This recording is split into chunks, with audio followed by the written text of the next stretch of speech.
Oh boy, this one. Yeah, ladies and gentlemen, this one is going to get me into a lot of hot water. And honestly, I'm here for it. You see, on the channel, we've talked about AI in gaming for quite some time. But the thing is, though, we've discussed it from the perspective of the actual customer and consumer, someone who's into PC gaming or even console gaming, while seeing the entire industry push the actual floor upwards in terms of cost of all that kind of equipment and even games in general. Seeing AMD, Nvidia completely increase the cost of their GPUs, watching as RAM is completely unaffordable for any PC builder, and at the same time, seeing that massive impact happen across the gaming industry from that perspective. The difference is, though, we haven't talked about AI use in game development, and I think this is where things are going to take a very different turn. One that many people may not even actually expect. And all of it is happening because of Larian. According to Okami13 on Twitter, Larian's CEO confirms the studio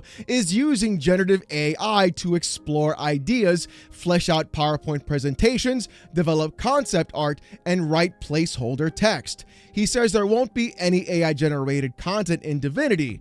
Everything is human actors. We're writing everything ourselves. Source, the Bloomberg.com article from Jason Schreier. And you know what? I'm about to give you guys an incredibly hot take about the entire situation. And honestly, I kind of feel like it's going to be a pretty cold take, honestly, but here we go. AI itself is merely a tool, and the real factor about AI in the gaming industry is basically how you use it and what the end product becomes. The issue isn't the fact that people use AI for development. The issue with AI usage is the fact that people are using it as a replacement, and that's where I think a lot of the issues are coming about, and where people are having very snap decisions or even reactions when anyone says they use AI in the first place. Was that too much of a hot take for you guys? Honestly, I kind of hope not. I'm pretty much expecting it to be pretty much lukewarm. But the thing is, though, I'm not the only one that feels that way. It turns out Gabe Newell says the exact same thing. According to PC Gamer, Gabe Newell says AI is a significant technology transition, on par with the emergence of computers or the internet, and will be a, quote, cheat code for people who want to take advantage of it. Saying if I had to point to a technology transition to get in front of, it's to figure out how to use AI to do anything better. And like it or not, everybody has been using AI in some form or capacity. Siri is AI. You've also been using it as well in pretty much every device you have right now. The difference is, though, is to what extent you are using AI and to what capacity. Is it being used to help you get projects done? Is it being used to help you bounce ideas off of? Or are people using it for actual replacement for content? And I think that's where people are having a very difficult time in separating the entire issues of why they either don't like AI or they have an actual visceral reaction to what's happening in the gaming industry. But it turns out that AI use in game development has become a very hot button topic, and Larian Studios was placed at the center of all this simply because they chose to be transparent and let the actual customer and consumer know what in fact was happening in their own game development process for Divinity that's coming out in a couple of years. I pretty much applaud Larian for doing this. I've always wanted more game developers to be more upfront and transparent in how their games are made and what tools they use and how they use them, because that helps me decide as a customer and consumer whether or not I should spend my money on that service or product. Seeing things like the AI tags on Steam be incredibly effective and informing the customer and consumer are nothing more than good things, and watching Larian basically do the exact same thing by being upfront and honest with the customers and consumers by saying, hey, we use AI in these kinds of ways, in these kinds of spaces, rather than just trying to hide it on the back end, I think should actually be applauded. More studios should do the exact same thing, unlike places like Activision that went around and just used generative AI without telling a single soul and did it to actually replace artwork inside of Call of Duty. Nice job. But the thing is, though, there was a massive backlash online because of this. How dare a developer be upfront, open, and honest with their customer base and consumers, let everybody know how the sausage is made, go through and use things like generative AI. For shame! Shikuth on them, I say! As article after article, tweet after tweet, meltdown after meltdown happened all over Twitter, and even people decided to go through and say the most ridiculous things about the company. Granted, Larian was also at the center of controversy just a few years back for Baldur's Gate 3, as that game made multiple game developers completely melt down and lose their minds simply because of the game's existence. So truly, I can kind of see where this is coming from. Jealousy is a hell of a drug. Sven Vinke on Twitter said this: "Holy guys, we're not, quote, pushing hard for or replacing concept artists with AI. We have a team of 72 artists, of which 23 are concept artists, and we are hiring more. The art they create is original, and I'm very proud of what they do." I was asked explicitly about concept art and our use of generative AI. I answered that we use it to explore things. I didn't say we use it to develop concept art. The artists do that, and they are indeed world-class artists. We use AI tools to explore references, just like we use Google and art books. At the very early ideation stages, we use it as a rough outline for composition, which we replace with original concept art. There is no comparison. I talked about how we use machine learning here, if you would like to know more. We've hired creatives for their talent, not for their ability to do what a machine suggests, but they can experiment with these tools to make their lives easier. And to be perfectly clear, I feel like Sven is actually 100% correct. Using AI properly as a tool is exactly how it should be used. When game studios are trying to figure out how to figure things out, there is really no difference between using generative AI or even Googling something in the first place. The fact that people have been saying AI will take jobs, while Larian is saying, hey, we're hiring even more artists, we're hiring even more people, they're simply using it the way it's intended in the first place, is not a reason to go around and start throwing the baby out with the bathwater simply because the words AI were used in an actual game development. I would rather the developer tell me exactly how AI was used in the process rather than going around and finding that the game you're playing is in fact nothing more than 100% AI generated. And if you want to talk about AI-generated slop in games, look at this. YouTube Gaming on Twitter said this: YouTube is launching a closed beta test for Playables Builder, a prototype web app built using Gemini 3, where users create games with short text, video, or image prompts. We've partnered with YouTube creators like Sambucha, A. Christine, Gohar's Guide, and Mogswamp to start making games. Users in the US, Canada, Great Britain, and Australia can play these games now from these creators' channels. Learn more here. I think these two posts right here can show the massive difference that we're seeing in terms of video game development and its use of AI. One is simply using it as a tool to pitch ideas for concept artists and figure out ways of how they're trying to explain things and then not have any AI artwork at all in the game. The other one is using AI to basically just replace game development altogether. See the difference? You can have the actual conversation of trying to figure out where AI is good and even where it's bad. It's not all bad, and you shouldn't just sit there and label everything as slop simply because a game developer used AI in the first place. And even though I'm not that eloquent, in fact, Wolfheart FPS on Twitter said it a lot better, saying, quote, "We've hired creatives for their talent, not their ability to do what a machine suggests, but they can experiment with these tools to make their lives easier." And Wolfheart says this: "Hate to break it to the internet, but I'm fairly certain that most, if not all studios are doing this in some capacity. They are just not telling you." Larian is at least giving these tools to their devs as an aid if needed versus straight up replacing them, which I can guarantee all upcoming EA, Microsoft, Ubisoft, and Activision will be replacing devs. Welcome to 2025. And Wolfheart, in my opinion, is also absolutely correct. You're going to be seeing more companies like EA, Microsoft, Ubisoft, and etc. use AI as a tool of replacement, not as a tool of development. So I honestly feel like the backlash that Larian is getting is not properly justified. The fact that Larian is being completely upfront with you as a customer and consumer and letting you know how the game is actually made, where they're using AI and being completely upfront with it, should actually be applauded in the first place, not shamed and brought down. I mean, look at this insane response right here. The Aftermath Twitter account posted this: "I don't think Larian's CEO understands how art is made." If you want to know who wrote this article for the Aftermath website, it was Luke Plunkett. Does that name sound familiar? Yeah. He was a Kotaku writer, so basically you can take that opinion and throw it right where it belongs, in the fucking trash. But he's not the only one with these kinds of takes. Take a look. Raven on Twitter said this: "Well, Divinity is AI slop, so all my interest in that game and Larian as a studio is dead now. What a slap in the face. I genuinely cannot believe Sven Vincke thought this would go over well. What an actual joke." And then they do the best thing possible and lock the replies. Just because someone says the word AI, immediately the first thing people think of is, it's slop, when not even realizing how AI was even used or the amount of AI being used in the actual game process development. And the problem is, so many other game developers that this person probably really enjoys are also probably using AI tools, and they don't even actually realize it, which is honestly kind of concerning when you think about it. Practically every big studio, and most indie developed studios as well, are going to be using AI in some capacity, whether because they don't have the manpower to do so, the actual lack of funds to provide that kind of concept for those games, or at the same time just use it to remove a lot of the mundane tasks that they're being used on a consistent basis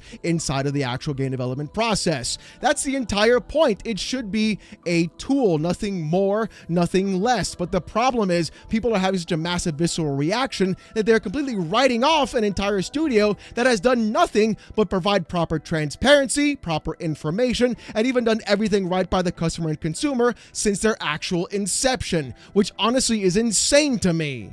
Yeah, sure, it kind of sounds like I'm glazing Larian Studios up, but really, after they've made Divinity Original Sin, and also after they made Baldur's Gate 3, wouldn't you think you'd give them just a little bit of modicum of just probably benefit of the doubt when they're telling you exactly how the sausage is being made, and they're giving you the proper information on their product in the first place, instead of trying to hide it and obfuscate things, and then having to go around and find out that the game used AI later on, and then you're going to be even more angry about it in the first place? I'd rather have a game development studio tell me upfront what's going to be in there, and let me know and make that decision on my own, rather than me find out later on and feel slighted after I gave that company money in the first place. And calling something slop is honestly ridiculous, especially when you can tell that Raven never even read the article or even Sven's response if they cared so much about the goddamn issue of AI in the first place. But a few days later, it turns out Sven went back to Twitter and decided to say even more. Sven on Twitter just yesterday said this: "It's been a week since we announced Divinity, our next RPG, and a lot has become lost in translation. Larian's DNA is agency. Everything we work towards is to the benefit of our teams, games, and players, a better workday and a better game. Our successes come from empowering people to work in their own way and bring the best out of their skill and craft, so that we can make the best RPGs we can possibly make. In that context, it would be irresponsible for us not to evaluate new technologies. However, our processes are always evolving, and where they are not efficient or fail to align with who we are, we will make changes. To give you more insight, we'll do an AMA featuring our different departments after the holiday break, in which you'll get the opportunity to ask us any questions you have about Divinity and our dev process directly. We'll announce the date in the new year. In the meantime, I wish you all a happy holidays." I want to ask you one simple question if you're still having doubts about Larian in the first place. What other game studio or even developer has done anything like this at all to provide a proper Q&A to ask how the development process is even done and any questions overall to the actual developers before the game is even out? That's insane to take the time out of their day to do that, so that way they can go ahead and make sure people understand exactly how things are being done, how the game is being developed. To provide full, proper transparency is so incredibly rare nowadays. The only other company that does this, in my opinion, will be Grinding Gear Games with Path of Exile 2. They did a massive interview with Zizarin where they talked about the state of the game, and they listened back to the entire feedback of the entire Path of Exile community, and they literally went back and implemented changes that exact next day. You rarely see game studios do this kind of thing at all, if not ever. And the fact that Larian is going around doing this is exactly why they've earned the pedigree that they have right right now in the gaming space. And simply because they used AI as a tool, people are losing their minds and shitting, pissing, and cumming themselves, all because of that actual word of generative AI.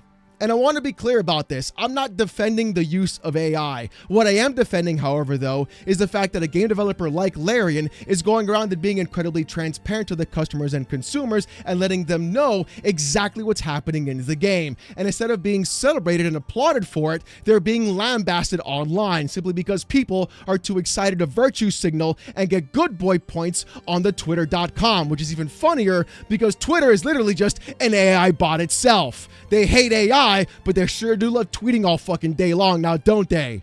Right, Grok? But you see, I'm not the only one that thinks this. Even other artists in the gaming industry are talking about this as well. The Cartel Dell on Twitter said this: the Gen AI discussion is dividing into 3 groups. 1, anti-AI purists, 2, AI evangelists, and 3, AI pragmatists. Initial mood boards are communicating early ideas to explore.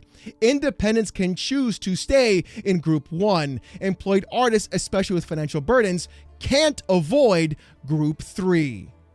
And Dell is actually correct about this. In fact, his bio speaks for itself on Twitter.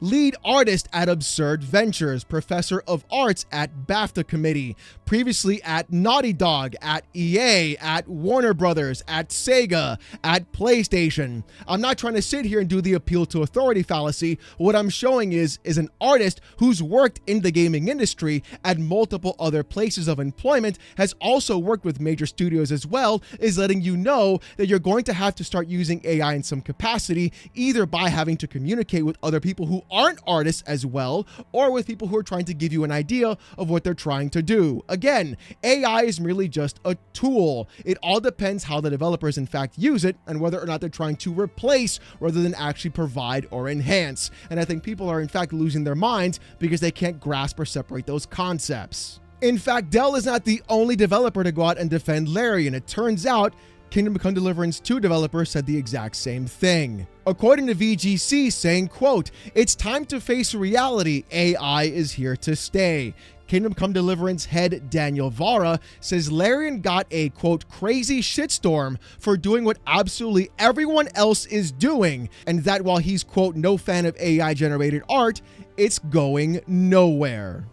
In fact, Daniel Vara made an impressively long tweet talking about this entire shitstorm. It's big. That's what she said.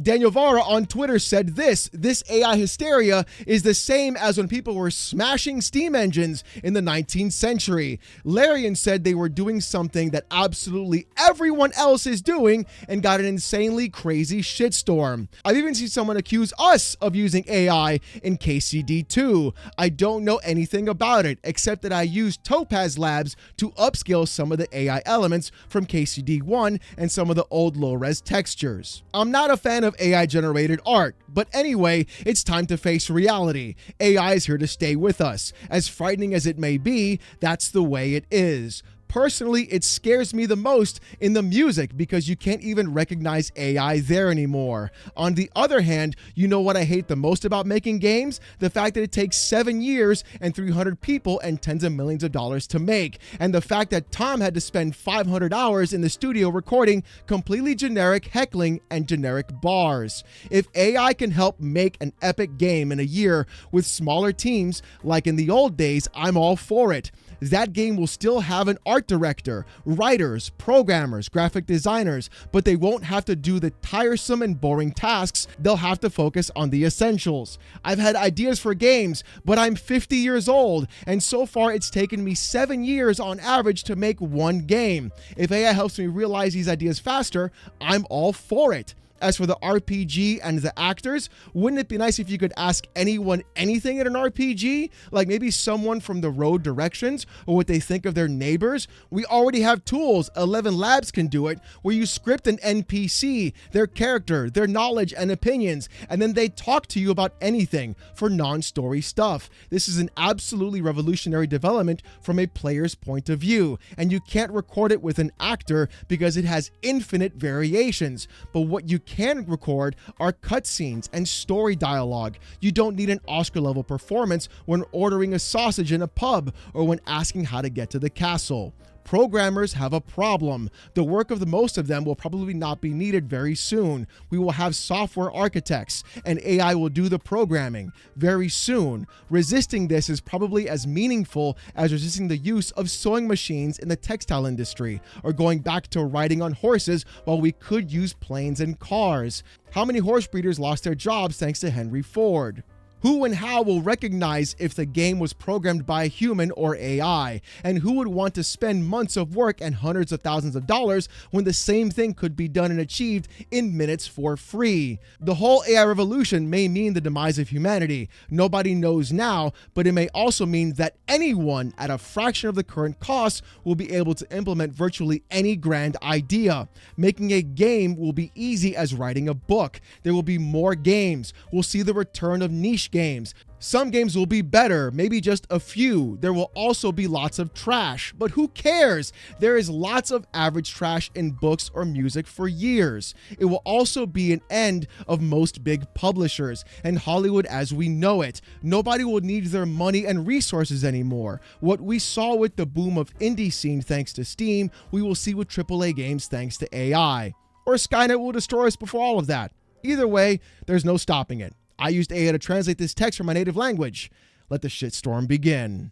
And honestly, that is an insane thing to see. An actual game developer who had multiple Game of the Year nominations, especially for this past year, and a game that people truly enjoyed and loved, go out and tell exactly how things are going in the gaming industry. And that's exactly what we want to see from game developers. Was AI used? Let us know how. Were you using it in a way that it was a replacement? People want to know. The upfront and just completely transparency from game developers, like from Larian, like from KCD2, really just goes to show that if the game developer does the right thing and lets the customer consumer know, they can make their own decision. But this insane virtue signaling and insanity online really makes no sense whatsoever. We even have people now who are so angry at Expedition 33 that they're going back and trying to find AI usage in that game simply because that game swept the Game Awards. No, I'm not kidding. Here's Silk Mama, Silk Song and Stories 3 Hype on Twitter saying this. Yeah, so may I ask at Sandfall Games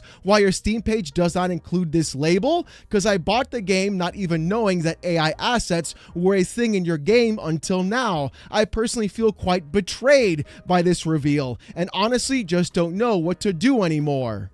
And I'm going to be real upfront about this entire thing. I'm going to press X to doubt. Why? Because we've talked about how so many Silk Song fans have gone completely rabid trying to break down and just shit on Expedition 33 in every single possible way. This tweet right here feels like nothing more than pandering, and I highly doubt in every conceivable way that this person even played the game, bought the game, or anything, and they're just tweeting this to get their attention and their good boy points on Twitter to basically say, you guys, AI bad, why didn't you put the label on there? And honestly, if they did use AI, the label should be on there because people don't really give a fuck now, do they? They're playing Arc Raiders, they're playing E33, they're playing every other game that uses AI, and people are still having a great time, and those games are still good. And I think that's what matters in the end, whether the company, developer, or studio is transparent and whether or not the game is good. And people are missing this entire point altogether. Again, I'm not trying to sit here and defend the use of AI. I've been critical about its use and also its impact in the gaming industry, especially from a hardware perspective. But if there's a studio that's going around and being totally transparent and letting you know how it's being used, where it's being used, and then going around and having the balls to do an AMA about the entire thing, it goes to show maybe this studio isn't the one people should be focusing on to as to the actual problem of the gaming industry using AI in the first place. But you know what? That's just my hot take on the entire thing. I want to hear what you guys have to say in the comment section down below. Have you used AI? Do you care if games use AI? I want to hear what you have to say. If you want to see more of this kind of content though, more PC port reviews, gaming news, Steam Deck videos, fanboy content, and hot takes in the gaming industry, subscribe to the channel. We're on our way to 99K. And I just want to say thank you guys so very much. If you want Discord access or most during live streams, become a YouTube member. It's as low as $1. $1. If you don't want to spend the buck, don't sweat it. Just come on down Saturday nights, 8:45 p.m. Eastern, live right here on the channel as I wear a banana suit and get insulted by 800 people with AITTS. Trust me, you don't want to miss it. Saturday nights, 8:45 p.m. Eastern, live right here on the channel. With all that being said, though, thank you guys so much for watching. Hope you have a great one, and I'll see you Gooners next time. Peace!